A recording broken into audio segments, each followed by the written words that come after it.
I thank you, Mr. Speaker. I ask unanimous consent to revise and extend my remarks. Without objection, so ordered.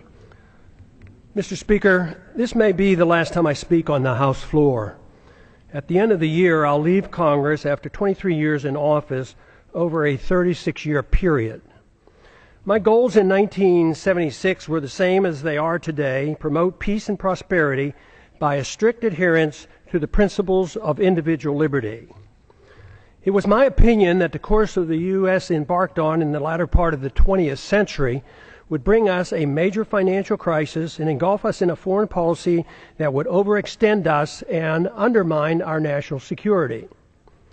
To achieve these goals, I sought the government would have had to shrink in size and scope, reduce spending, change the monetary system, and reject the unsustainable costs of policing the world and expanding the American empire. The problems seem to be overwhelming and impossible to solve, yet from my viewpoint, just following the constraints placed on the federal government by the Constitution would have been a good place to start. Just how much did I accomplish? In many ways, according to conventional wisdom, my off and on career in Congress from 1976 to 2012 accomplished very little. No name legislation, no name federal buildings or highways, thank goodness. In spite of my efforts, the government has grown exponentially, taxes remain excessive, and the prolific increase of incomprehensible regulations continues. Wars are constant and pursued without congressional declaration. Deficits rise to the sky. Poverty is rampant, and dependency on the federal government is now worse than any time in our history. All this with minimal concerns for the deficits and unfunded liabilities that common sense tells us cannot go on much longer. A grand but never mentioned bipartisan agreement allows for the well-kept secret that keeps the spending going. One side doesn't give up 1 penny on military spending, the other side doesn't give up 1 penny on welfare spending, while both sides support the bailouts and the subsidies for the banking and the corporate elite. And the spending continues as the economy weakens and the downward spiral continues. As the government continues fiddling around, our liberties and our wealth burn in the flames of a foreign policy that makes us less safe. The major stumbling block to real change in Washington is the total resistance to admitting that the country is broke. This has made compromising just to agree to increase spending inevitable, since neither side has any intention on cutting spending. The country and the Congress will remain divisive since there's no loot left to divvy up. Without this recognition, the spenders in Washington will continue to march toward a fiscal cliff much bigger than the one anticipated this coming January. I've thought a lot about why those of us who believe in liberty as a solution have done so poorly in convincing others of its benefits. If liberty is what we claim it is, the principle that protects all personal, social, and economic decisions necessary for maximum prosperity and the best chance for peace, it should be an easy sell. Yet history has shown that the masses have been quite receptive to the promises of authoritarians, which are rarely, if ever, fulfilled. Should we have authoritarianism or liberty? If authoritarianism leads to poverty and war and less freedom for all individuals and is controlled by rich special interests, the people should be begging for liberty. There certainly was a strong enough sentiment for more freedom at the time of our founding that motivated those who were willing to fight in the revolution against the powerful British government. During my time in Congress, the appetite for liberty has been quite weak. The understanding of its significance negligible. Yet the good news is that compared to 1976, when I first came to Congress, the desire for more freedom and less government in 2012 is much greater and growing, especially in grassroots America. Tens of thousands of teenagers and college-age students are, with great enthusiasm, welcoming the message of liberty. I have a few thoughts as to why the people of a country like ours, once the freest and most prosperous, allowed the conditions to deteriorate to the degree that they have. Freedom, private property, and enforceable voluntary contracts generate wealth. In our early history, we were very much aware of this. But in the early part of the 20th century, our politicians promoted the notion that the tax and monetary system had to change. If we were to involve ourselves in excessive domestic and military spending, that is why Congress gave us the Federal Reserve and the income tax. The majority of Americans and many government officials agreed that sacrificing some liberty was necessary to carry out what some claim to be progressive ideas. Pure democracy became acceptable. They failed to recognize that what they were doing was exactly opposite of what the colonists were seeking when they broke away from the British. Some complain that my arguments make no sense, since great wealth and the standard of living improved for many Americans over the last 100 years, even with these new policies. But the damage to the market economy and the currency has been insidious and steady. It took a long time to consume our wealth, destroy the currency, and undermine productivity, and get our financial obligations to a point of no return. Confidence sometimes lasts longer than deserved. Most of our wealth today depends on debt. The wealth that we enjoyed and seemed to be endless allowed concern for the principle of a free society to be neglected. As long as most people believed the material abundance would last forever, worrying about protecting a competitive, productive economy and individual liberty seemed unnecessary. The age of redistribution. This neglect ushered in an age of redistribution of wealth by government, kowtowing to any and all special interests, except for those who just wanted to be left alone. That is why today, money in politics far surpasses money currently going into research and development and productive entrepreneurial efforts. The material benefits became more important than the understanding and promoting the principles of liberty and a free market.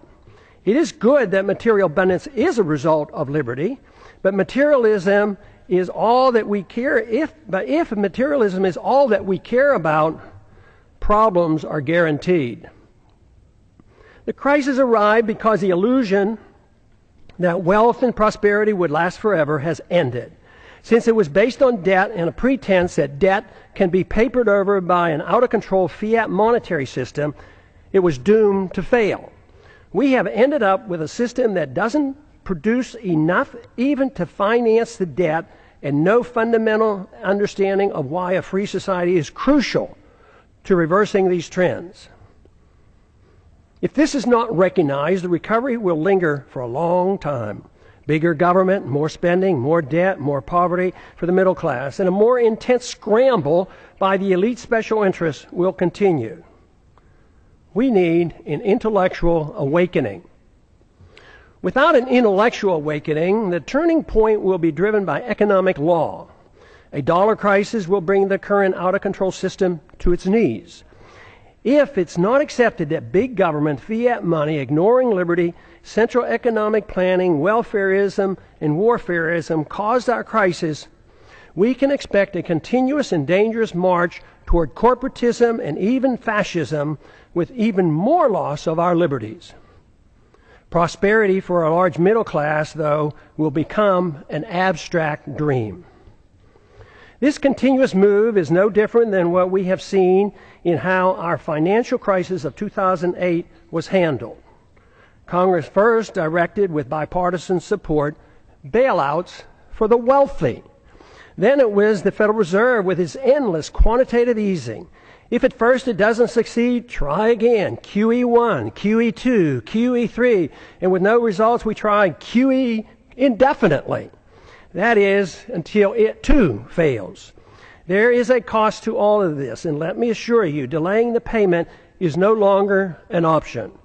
The rules of the market will extract its pound of flesh, and it won't be pretty. The current crisis elicits a lot of pessimism, and the pessimism adds to less confidence in the future. The two feed on themselves, making our situation worse. If the underlying cause of the crisis is not understood, we cannot solve our problems. The issue of warfare and welfare, deficits, inflationism and corporatism, bailouts and authoritarianism cannot be ignored. By only expanding these policies, we cannot expect good results. Everyone claims support for freedom, but too often it's for one's own freedoms and not for others. Too many believe that there must be limits on freedom.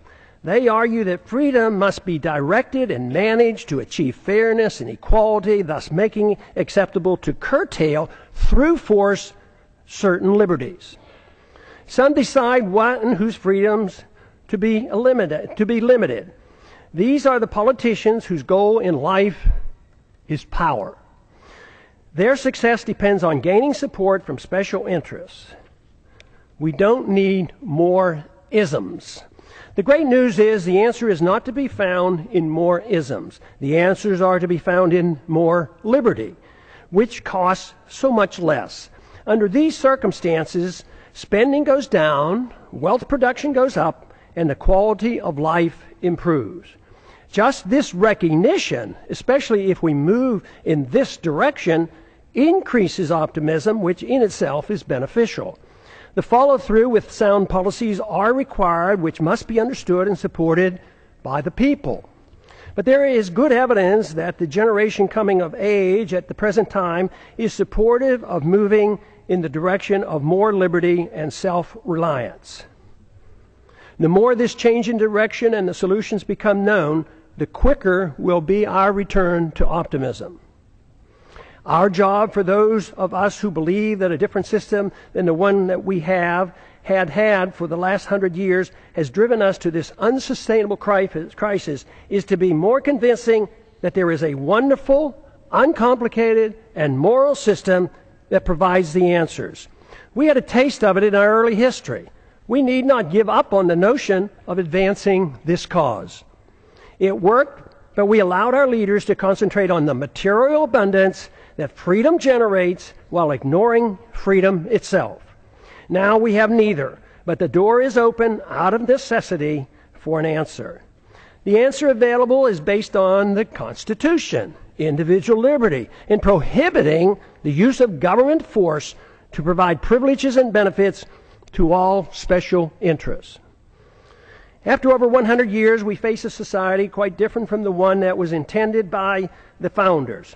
In many ways, their efforts to protect future generations with the Constitution from this danger has failed. Skeptics at the time of the Constitution, was written in 1787, warned us of today's possible outcome. The insidious nature of the erosion of our liberties and the reassurance our great abundance gave us allowed the process to evolve into a dangerous period in which we now live. Dependency on government largesse. Today, we face a dependency on government largesse for almost every need. Our liberties are restricted and government operates outside the rule of law, protecting and rewarding those who buy or coerce government into satisfying their demands. Here are a few examples. Undeclared wars are commonplace. Welfare for the rich and poor is considered an entitlement. The economy is overregulated, overtaxed, and grossly distorted by a deeply flawed monetary system. Debt is growing exponentially. The Patriot Act and FISA legislation passed without much debate have resulted in a steady erosion of our Fourth Amendment rights. Tragically, our government engages in preemptive war, otherwise known as aggression, with no complaints from the American people. The drone warfare we are pursuing worldwide is destined to end badly for us as the hatred builds, for innocent lives lost and the international laws flaunted.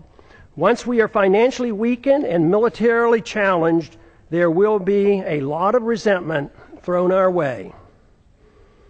It's now the law of the land that the military can arrest American citizens, hold them indefinitely without charges or a trial. Rampant hostility toward free trade is supported by a large number in Washington.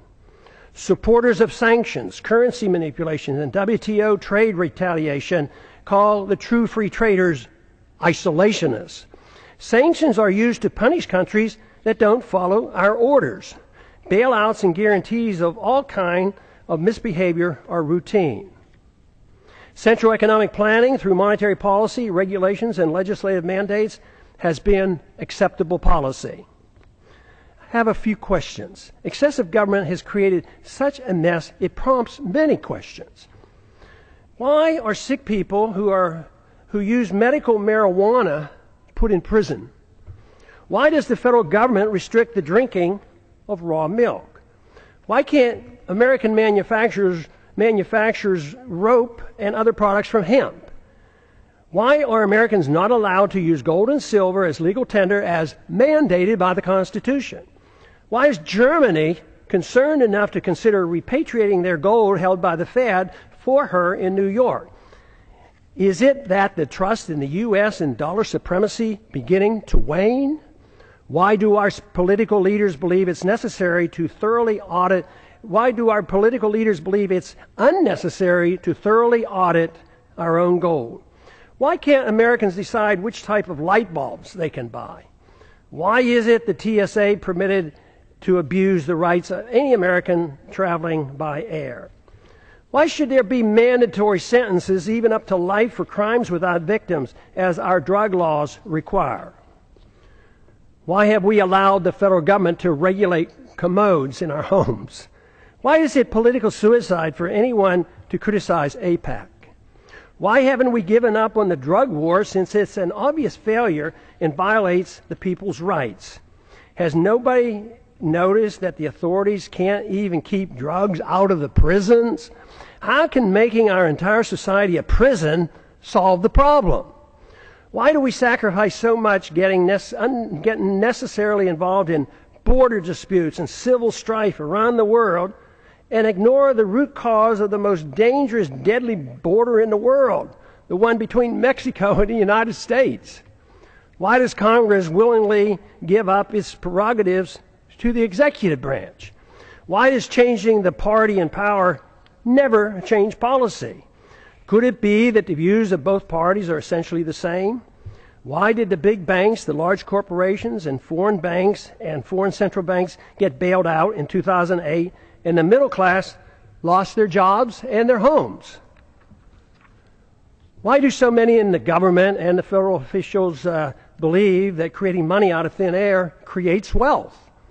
Why do so many accept the deeply flawed principle that government bureaucrats and politicians can protect us from ourselves without totally destroying the principle of liberty? Why can't people understand that war always destroys wealth and liberty? Why is there so little concern for the executive order that gives the president authority to establish a kill list, including American citizens, of those targeted for assassination? Why is patriotism thought to be blind loyalty to the government and the politicians who run it, rather than loyalty to the principles of liberty and support for the people? Real patriotism is a willingness to challenge the government when it's wrong. Why is it claimed that if people won't or can't take care of their own needs, that people in government are able to do it for them? Why did we ever give the government a safe haven for initiating violence against the people? Why do so many members defend free markets but not civil liberties? Why do so many members defend civil liberties but not free markets? Aren't they the same? Why don't more defend both economic liberty and personal liberty? Why are there not more individuals who seek to intellectually influence others to bring about positive changes, those who seek changes, than those who seek power to force others to obey their commands?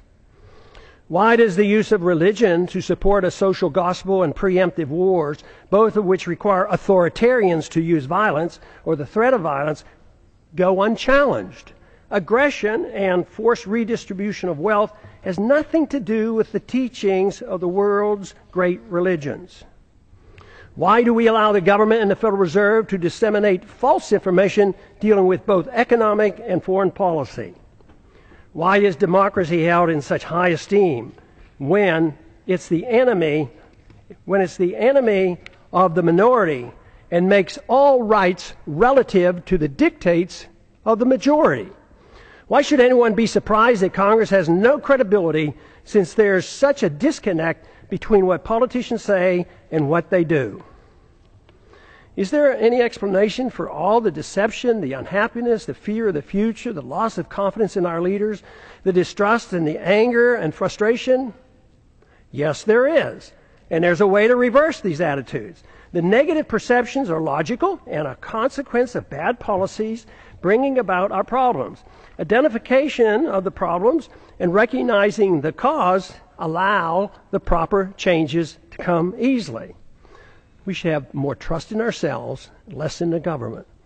Too many people have far too long placed too much confidence and trust in government and not enough in themselves. Fortunately, many are now becoming aware of the seriousness of the gross mistakes of the past several decades.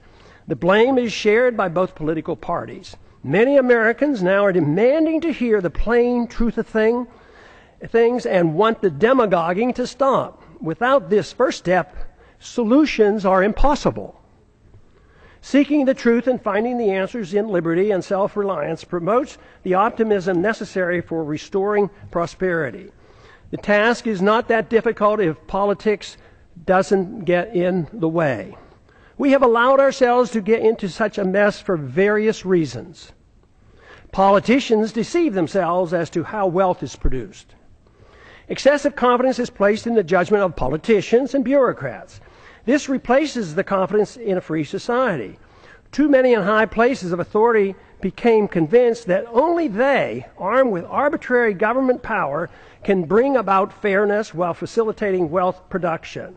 This always proves to be a utopian dream and destroys wealth and liberty. It impoverishes the people and rewards the special interests who end up controlling both parties.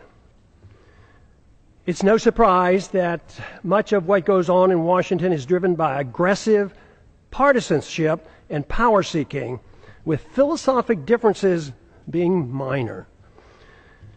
Economic ignorance is commonplace. Keynesianism continues to thrive, although today it is facing healthy, enthusiastic rebuttals.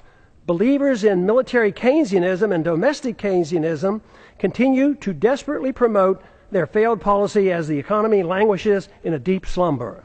Supporters of all government edicts use humanitarian arguments to justify them. Humanitarian arguments are always used to justify government mandates related to the economy, monetary policy, foreign policy, and personal liberty. This is on purpose to make it more difficult to challenge. But initiating violence for humanitarian reasons is still violence. Good intentions are no excuse and are just as harmful as when the people use and force with bad intentions. The results are always negative. The immoral use of force is the source of man's political problems.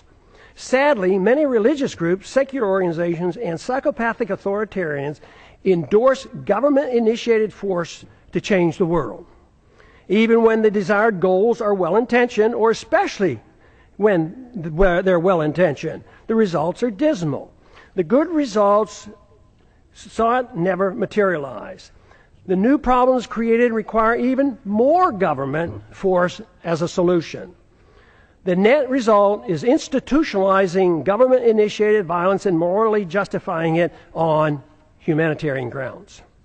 This is the same fundamental reason our government uses force for invading other countries at will, central economic planning at home, and the regulation of personal liberty and habits of our citizens. It is rather strange that unless one has a criminal mind and no respect for other people and their property, no one claims it's permissible to go into one's neighbor's house and tell them how to behave, what they can eat, smoke, and drink, or how to spend their money.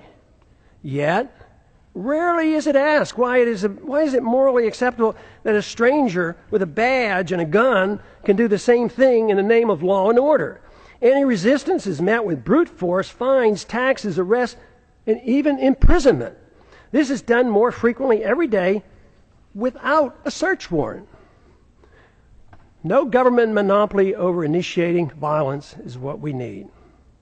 Restraining aggressive behavior is one thing, but legalizing a government monopoly for initiating aggression can only lead to exhausting liberty associated with chaos, anger, and the breakdown of civil society. Permitting such authority and expecting a saintly behavior from the bureaucrats and the politicians is a pipe dream. We now have a standing army of armed bureaucrats in the TSA, CIA, FBI, Fish and Wildlife, FEMA, IRS, Corps of Engineers, etc., numbering over 100,000. Citizens are guilty until proven innocent in the unconstitutional administrative courts. Government in a free society should have no authority to meddle in the social activities or the economic transactions of individuals, nor should government meddle in the affairs of other nations. All things peaceful, even when controversial, should be permitted. We must reject the notion of prior restraint in economic activity, just as we do in the area of free speech and religious liberty. But even in these areas, government is starting to use a backdoor approach of political correctness to regulate speech, a very dangerous trend. Since 9/11, monitoring speech on the internet is now a problem since warrants are no longer required. The proliferation of federal crimes. The Constitution established 4 federal crimes. Today, the experts can't even agree on how many federal crimes are now on the books. They number into the thousands. No one person can comprehend the enormity of the legal system, especially the tax code. Due to the ill-advised drug wars and the endless federal expansion of the criminal code, we have over 6 million people under correctional suspension, more than the Soviets ever had and more than any other nation today, including China. I don't understand the complacency of the Congress and the willingness to continue their obsession with passing more federal laws. Mandatory sentencing laws associated with drug laws have compounded our prison problems. The Federal Register is now 75,000 pages long and the tax code 72,000 pages and expands every year. When will the people start shouting, enough is enough, and demand Congress to cease and desist? What we should be doing is achieving liberty. Liberty can only be achieved when government is denied the aggressive use of force. If one seeks liberty, a precise type of government is needed. To achieve it, more than lip service is required. There are 2 choices available. 1, a government designed to protect liberty is a natural right as its sole objective. The people are expected to care for themselves and reject the use of any force for interfering with another person's liberty. Government is given a strictly limited authority to enforce contracts, property ownerships, settles disputes, and defend against foreign aggression. Number 2, a government that pretends to protect liberty but is granted power to arbitrarily use force over the people and foreign nations. Though the grant of power many times is meant to be small and limited, it inevitably metastasizes into an omnipotent political cancer. This is the problem for which the world has suffered throughout the ages. Though meant to be limited, it nevertheless is a 100% sacrifice of the principle that would-be tyrants find irresistible. It is used vigorously, though incrementally and insidiously. Granting power to government officials always proves the adage that power corrupts. Once government gets a limited concession for the use of force to mold people's habits and plan the economy, it causes a steady erosion and a steady move toward tyrannical government. Only a revolutionary spirit can reverse the process and deny the government this arbitrary use of aggression. There is no in-between. Sacrificing a little liberty for imaginary safety always ends badly. Today's mess is a result of Americans accepting option number 2, even though the founders attempted to give us option number 1. The results are not good. As our liberties have been eroded, our wealth has been consumed. The wealth we see today is based on debt and a foolish willingness on the part of foreigners to take our dollars for goods and services. Then they loan them back to us to perpetuate our debt system. It's amazing that it has worked for this long, but the impasse in Washington in solving our problems indicate that many are starting to understand the seriousness of this worldwide debt crisis and the dangers we face. The longer this process continues, the harsher the outcome will be. The financial crisis is actually a moral crisis.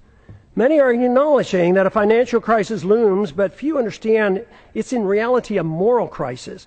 It's the moral crisis that has allowed our liberties to be undermined and permits the exponential growth of illegal government power. Without a clear understanding of the nature of the crisis, it will be difficult to prevent a steady march toward tyranny and the poverty that will accompany it.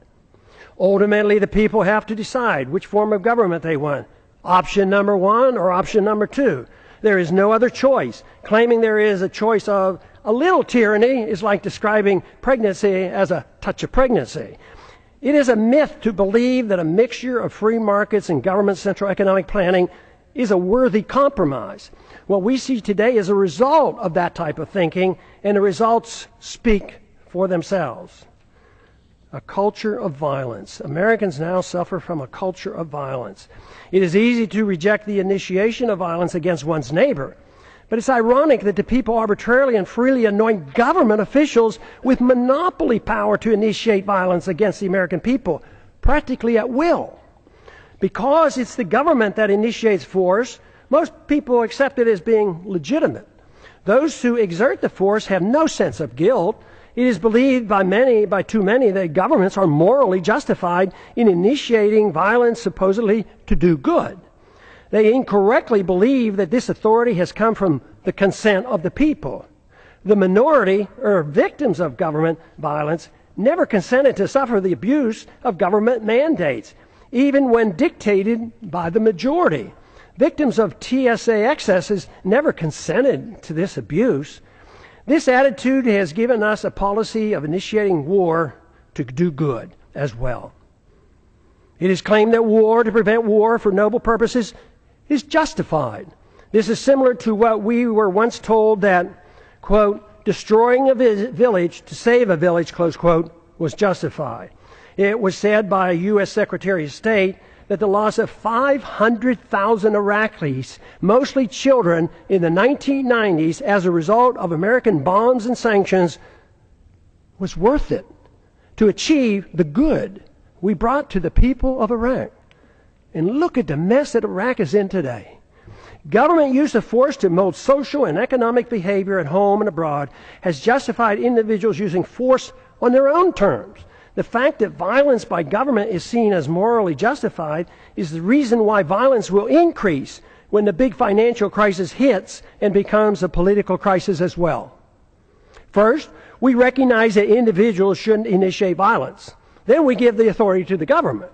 Eventually, the immoral use of government violence, when things go badly, will be used to justify an individual's right to do the same thing. Neither the government nor individuals have the moral right to initiate violence against another, yet we are moving toward the day when both will claim this authority. If this cycle is not reversed, society will break down. When needs are pressing and conditions deteriorate and rights become relative to the demands and the whims of the majority, it's then not a great leap for individuals to take it upon themselves to use violence to get what they claim is theirs. As the economy deteriorates and the wealth discrepancy increase, as they already are occurring, violence increases as those in need take it in their own hands to get what they believe is theirs. They will not wait for a government rescue program. When government officials wield power over others to bail out the special interests, even with disastrous results to the average citizens, they feel no guilt for the harm they do. Those who take us into undeclared wars, with many casualties resulting, never lose sleep over the deaths and the destruction their bad decisions caused. They are convinced that what they do is morally justified, and the fact that many suffered just can't be helped. When the street criminals do the same thing, they too have no remorse, believing that they are only taking what is rightfully theirs. all moral standards become relative.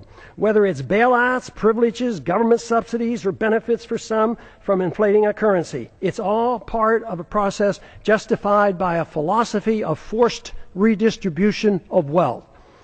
Violence or a threat of such is the instrument required and unfortunately is of little concern of most members of Congress. Some argue it's only a matter of fairness, that those in need are cared for. There are two problems with this. First, the principle is used to provide a greater amount of benefits to the rich than to the poor. Second, no one seems to be concerned about whether or not it's fair to those who end up paying for all the benefits. The costs are usually placed on the backs of the middle class and are hidden from the public eye. Too many people believe government handouts are free, like printing money out of thin air and there's no cost. That deception is coming to an end. The bills are coming due, and that's what the economic slowdown is all about. Sadly, we have become accustomed to living with the illegitimate use of force by government. It is the tool for telling the people how to live, what to eat and drink, what to read, and how to spend their money. To develop a truly free society, the issue of initiating force must be understood and rejected. Granting to government even a small amount of force is a dangerous concession. Limiting government excesses versus a virtuous moral people. Our Constitution, which was intended to limit government power and abuse, has failed.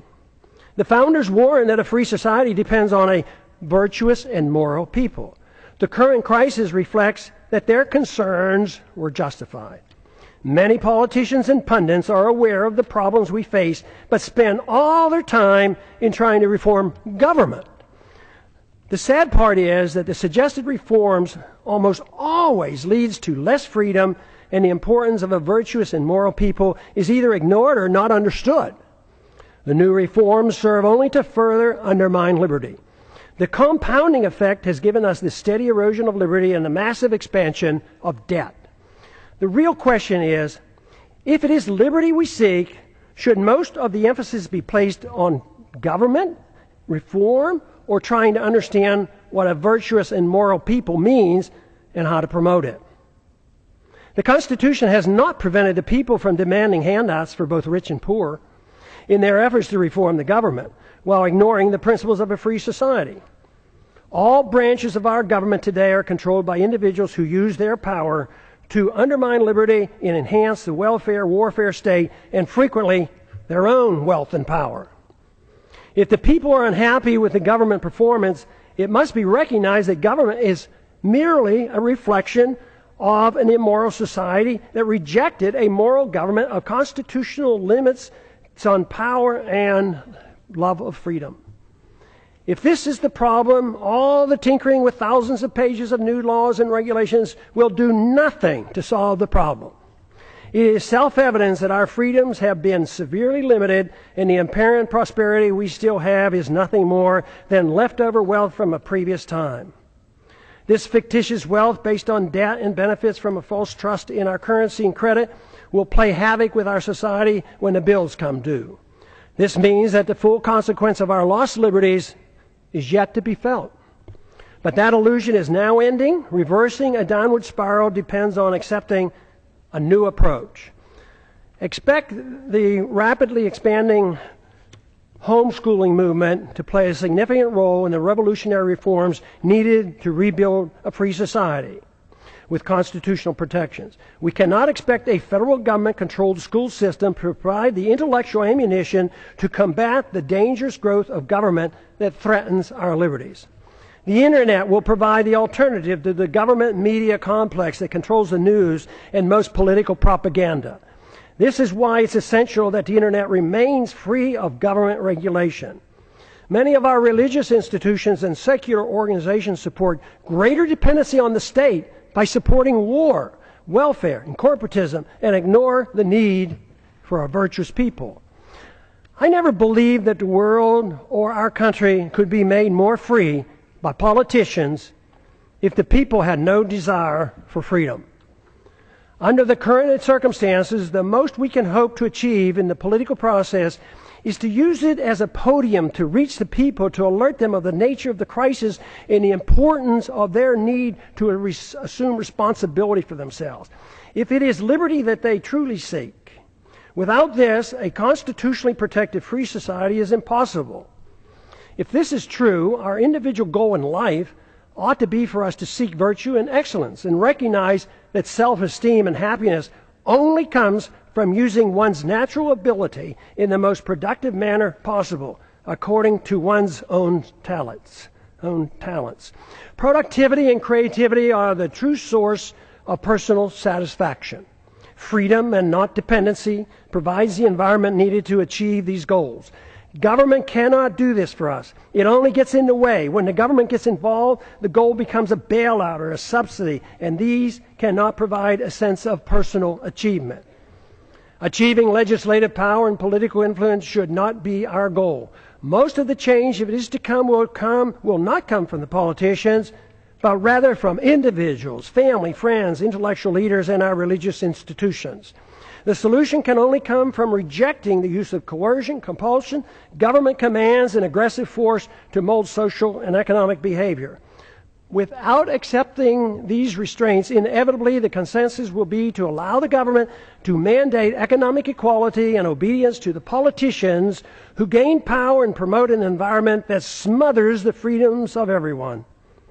It is then that the responsible individuals who seek excellence and self-esteem by being self-reliant and productive become the victims. In conclusion, what are the greatest dangers that the American people face today that impede the goal of a free society? There are 5. The continuous attack on our civil liberties, which threaten the rule of law and our ability to resist the onrush of tyranny. Number 2, violent anti-Americanism that has engulfed the world. Because the phenomenon of blowback is not understood or denied, our foreign policy is destined to keep us involved in many wars that we have no business being in. National bankruptcy and a greater threat to our national security will result. Number 3, the ease in which we go to war, without a declaration by Congress, but accepting international authority from the UN or NATO, even for preemptive wars, otherwise known as aggression. A financial political crisis as a Number 4, a financial political crisis as a consequence of excessive debt, unfunded liabilities, spending, bailouts, and gross discrepancy in wealth distribution going from the middle class to the rich. The danger of central economic planning by the Federal Reserve must be understood. World government taking over local and U.S. sovereignty by getting involved in the issues of war, welfare, trade, banking, a world currency, taxes, property, ownership, and private ownership of guns must be addressed. Happily, there's an answer for these very dangerous trends. What a wonderful world it would be if everyone accepted the simple moral premise of rejecting all acts of aggression. The retort to such a suggestion is always, it's too simplistic, too idealistic, impractical, naive, utopian, dangerous, and unrealistic to strive for such an ideal. The answer to that is that for thousands of years, the acceptance of government force to rule over the people at the sacrifice of liberty was considered moral and the only available option for achieving peace and prosperity. What could be more utopian than that myth? Considering the results, especially looking at the state-sponsored killing by nearly every government during the 20th century, estimated to be in the hundreds of millions of people, it's time to reconsider this grant of authority to the state. No good has ever come from granting monopoly power to the state to use aggression against the people to arbitrarily mold human behavior. Such power, when left unchecked, becomes the seed of an ugly tyranny. This method of governance has been adequately tested, and the results are in. The reality dictates we try liberty. The idealism of non-aggression and rejecting the offensive use of force should be tried. The idealism of government-sanctioned violence has been abused throughout history and is the primary source of poverty and war. The theory of a society being based on individual freedom has been around for a long time. It's time to take a bold step and actually permit it by advancing this cause rather than taking a step backwards as some would like us to do today. Today, the principles of habeas corpus, established when King John signed the Magna Carta in 1215, is under attack in our own government. There's every reason to believe that a renewed effort with the use of the internet, that we can instead advance the cause of liberty by spreading an uncensored message that will serve to rein in government authority and challenge the obsession with war and welfare. What I'm talking about is a system of government guided by the moral principles of peace and tolerance. The founders were convinced that a free society could not exist without a moral people. Just writing rules won't work if the people choose to ignore them. Today, the rule of law written in the Constitution has little meaning for most Americans, especially those who work in Washington, D.C. Benjamin Franklin claimed, quote, "Only a virtuous people are capable of freedom." John Adams concurred, quote, "Our Constitution was made for a moral and religious people. It is wholly inadequate for the government of any other." A moral people must reject all violence in an effort to mold people's beliefs or habits. A society that boos or ridicules the golden rule is not a moral society. All great religions endorse the golden rule. The same moral standards that individuals are required to follow should apply to all government officials. They cannot be exempt. The ultimate solution is not in the hands of the government. The solution falls on each and every individual with guidance from family, friends, and community. The number one responsibility for each of us is to change ourselves with hope that others will follow. This is of greater importance than the working on changing the government. That is secondary to promoting a virtuous society. If we can achieve this, then the government will change. It doesn't mean that political action or holding office has no value. At times, it does nudge policy in the right direction. But what is true is that when seeking office is done for personal aggrandizement, money, or power, it becomes useless if not harmful. When political action is taken for the right reasons, it's easy to understand why compromise should be avoided. It's also become clear why progress is best achieved by working with coalitions, which bring people together without anyone sacrificing his principles. Political action, to be truly beneficial, must be directed toward changing the hearts and minds of the people, recognizing that it's virtue and morality of the people that allow liberty to flourish. The Constitution or moral laws per se have no value if the people's attitudes aren't changed. To achieve liberty and peace, two powerful human emotions have to be overcome. Number one is envy, which leads to hate and class warfare. Number two is intolerance, which leads to bigoted and judgmental policies. These emotions must be replaced with a much better understanding of love, compassion, tolerance, and free market economics. Freedom, when understood, brings people together. When tried, freedom is popular. The problem we have faced over the years has been that economic interventionists are swayed by envy, whereas social interventionists are swayed by intolerance or of habits and lifestyles.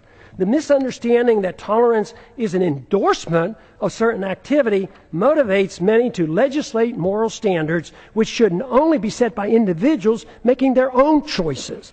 Both sides use force to deal with these misplaced emotions. Both are authoritarians. Neither endorses voluntarism. Both views ought to be rejected. I have come to one firm conviction after these many years of trying to figure out the plain truth of things. The best chance for achieving peace and prosperity for the maximum number of people worldwide is to pursue the cause of liberty. If you find this to be a worthwhile message, spread it throughout the land. And I yield back the balance of my time. Back.